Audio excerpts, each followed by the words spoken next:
الحمد للہ رب العالمین الصلاة والسلام علی خاتم النبیین وعلی آلہ وصحبہ اجمعین اما بعد فاعوذ باللہ من الشیطان الرجیم بسم اللہ الرحمن الرحیم قال اللہ تعالی فی سورة الکہف قال له صاحبه وهو يحاوره أكفرت بالذي خلقك من تراب ثم من نطفة ثم سواك رجلا لكن هو الله ربي ولا أشرك بربي أحدا۔ ترجمہ: تو اس کا دوست جو اس سے گفتگو کر رہا تھا کہنے لگا، کیا تم اس خدا سے کفر کرتے ہو جس نے تم کو مٹی سے پیدا کیا، پھر نطفے سے، پھر تمہیں پورا مرد بنایا؟ مگر میں تو یہ کہتا ہوں کہ خدا ہی میرا پروردگار ہے اور میں اپنے پروردگار کے ساتھ کسی کو شریک نہیں کرتا۔ یعنی انسان اگر اپنی پیدائش پر غور کرے تو اس کو اندازہ ہوگا کہ اس کا آغاز کس قدر حقیر ہے، اور اگر پھر تدبر کرے تو اس کو پھر اندازہ ہوگا کہ آخر کار اس کو اسی مٹی میں ملنا ہے جس مٹی سے اس کو پیدا کیا گیا، جس مٹی کی غذا سے اس کے باپ کے جسم میں نطفہ بنا اور اس کی ماں کے جسم میں اس کا پورا جسم بنا، اسی مٹی میں اس کو واپس جانا ہے۔ پھر تکبر کیسا؟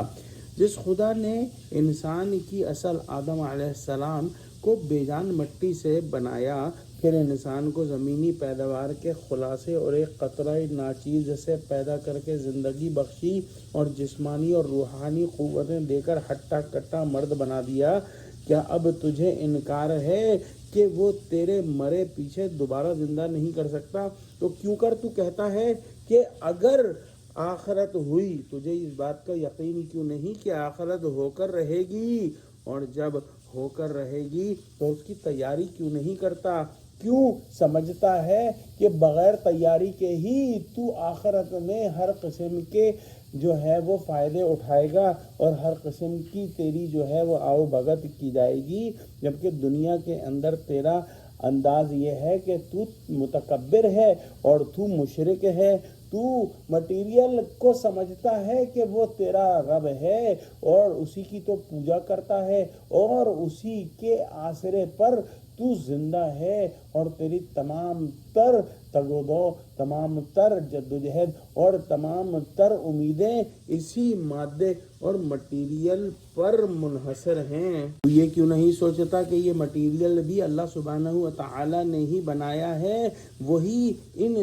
دی ہوئی نعمتوں کو چھین سکتا ہے؟ میرا تو یہ عقیدہ نہیں، بلکہ میں یقین رکھتا ہوں کہ اللہ سبحانہ و تعالی تنہا ہمارا رب ہے، اس کی خدائی میں کوئی حصے دار نہیں، مٹیریل بھی اس کے حکم سے ہی کام کرتا ہے، اور مٹیریل پر جو قوانین طبعی لازم ہیں اور جن پر اس کا دار و مدار ہے، وہ قوانین بھی اللہ سبحانہ و تعالی ہی کے بنائے ہوئے ہیں۔ اللہ سبحانہ و تعالی کی خدائی میں کوئی حصہ دار نہیں، پھر بھلا اس کے حکم و اختیار کے سامنے کون دم مار سکتا ہے؟